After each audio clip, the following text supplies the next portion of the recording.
We communicate in such different ways with different people, and it's all dependent on what was programmed into us when we were little kids. The way our parents communicated with each other, the way they communicated with us.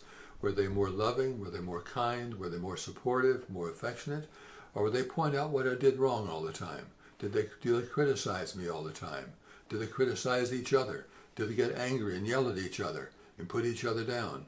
We see that so much with work situations between bosses and employees, how they'll point out what's wrong. And far more often than they'll point out what a wonderful job the person did with this, that, or the other. And the same thing in marriages happens, that we just point out what the other person did wrong. Well, that's not good communication. It doesn't help the other person, doesn't help the situation, and it also just perpetuates my own unhappiness too, because I'm increasing the way that's going to make them more miserable, and they'll act more badly toward me.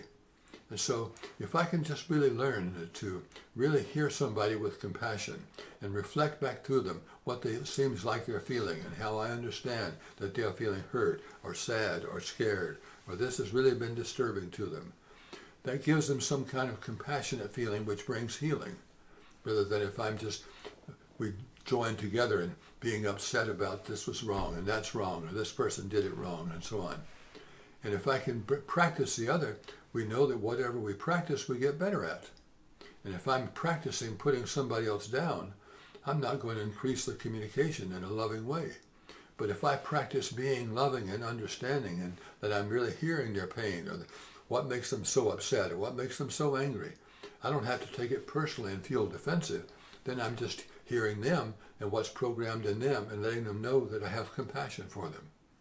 And then that can be a healing force for a lot of people, because as that continues for a period of time, they don't have to get defensive. They don't have to be attacking back or arguing about something or making somebody wrong.